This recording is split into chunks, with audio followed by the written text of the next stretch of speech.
I was originally going to do a music-related post for this week, but then Disney announced a bunch of new upcoming Star Wars and Lucasfilm projects, so I wanted to talk about them. I'm going to rank them in order of what I'm least excited or interested in to most excited for. I'd also like to mention two non-Star Wars projects they've also announced. First, a new Indiana Jones film directed by James Mangold. After seeing Logan, a story about an older, aging out Wolverine, I'm certain he can handle a similar story with Harrison Ford as Indiana Jones. Secondly, a Willow series with Warwick Davis returning as Willow Ufgood.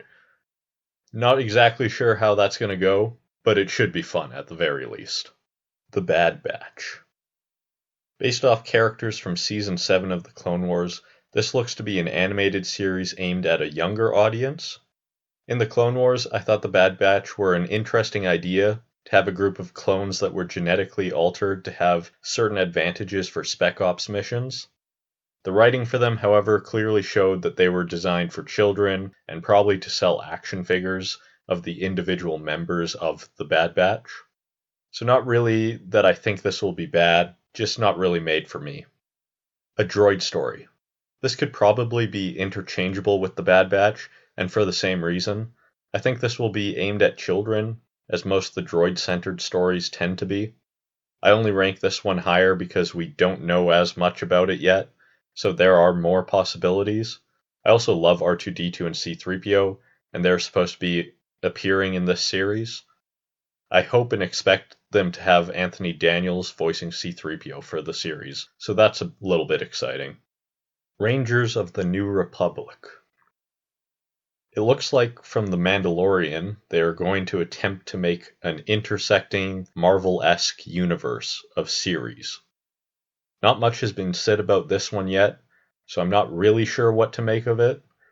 If The Mandalorian is supposed to be the story of the seedy underworld, and another series later on in this list is meant to be the story of the Jedi and the Force, then I guess this will be the story of the New Republic, trying to gain control of the galaxy.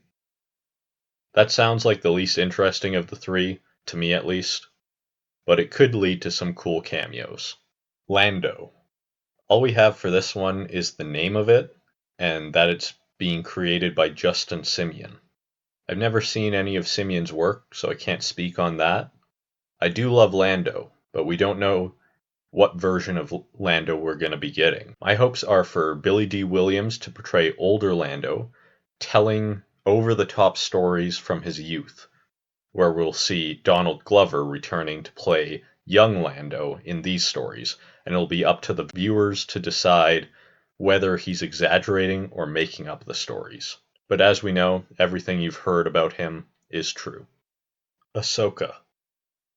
This is the part of the Mandoverse that I believe will be Jedi-focused.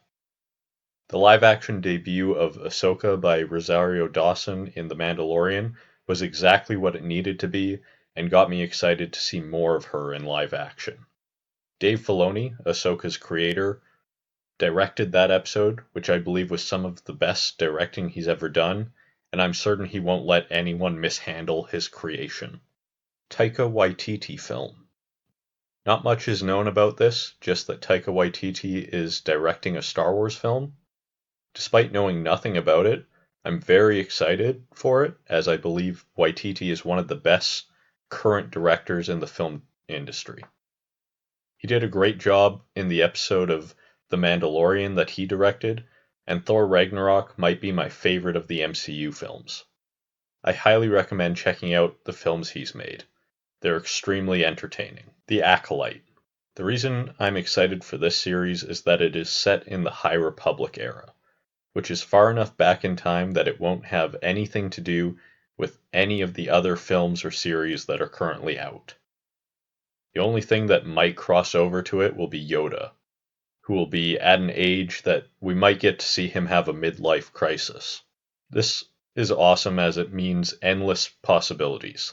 The story could go anywhere and doesn't have to adhere to the already established saga. Visions. This is a series of animated short films being created by some of the top Japanese anime studios. This fresh perspective, I think, will lead to some amazing new stories for the franchise. If you've ever seen the fan-created TIE Fighter anime short film from a few years ago, you'll know from just a visual standpoint alone how awesome this can be. I expect these to be similar to that animation, but with a higher budget and a full studio behind it. Andor. Of the new films, Rogue One is my second favorite, and a big reason for that was it portrayed the grittier, more believable guerrilla warfare tactics of the rebels. This series brings back character Cassian Andor in a spy thriller prequel to Rogue One. Diego Luna will reprise his role, which is great as I thought he did an excellent job. This, I believe, is the series that's furthest in production, and from what they've shown, it looks to be film budget and quality. Rogue Squadron. I loved the Rogue Squadron video games growing up, so of course I'm excited for this one. They've brought in Wonder Woman's director, Patty Jenkins, to direct this film. Sounds like they're really basing it off of fighter pilot films, so I'm hoping we get something that's like a Star Wars take on Top Gun, with Wedge Antilles as Maverick. Obi-Wan Kenobi. Just getting to see Ewan McGregor return as Obi-Wan again would be enough to make this the top of my list. But they've also announced that Hayden Christensen will be returning as Darth Vader. I don't really know what that means, since Vader and Obi-Wan aren't supposed to meet between their battle on Mustafar and their battle on the Death Star.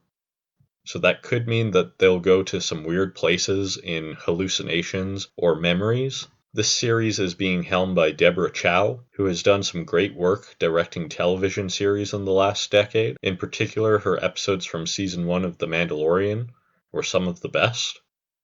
Whatever she ends up doing with this series, I can't wait to see it. That's my initial thoughts on all of these upcoming projects. I'm sure as more information comes out about each, my opinions will change. I very much look forward to seeing how these all turn out. Thanks for watching.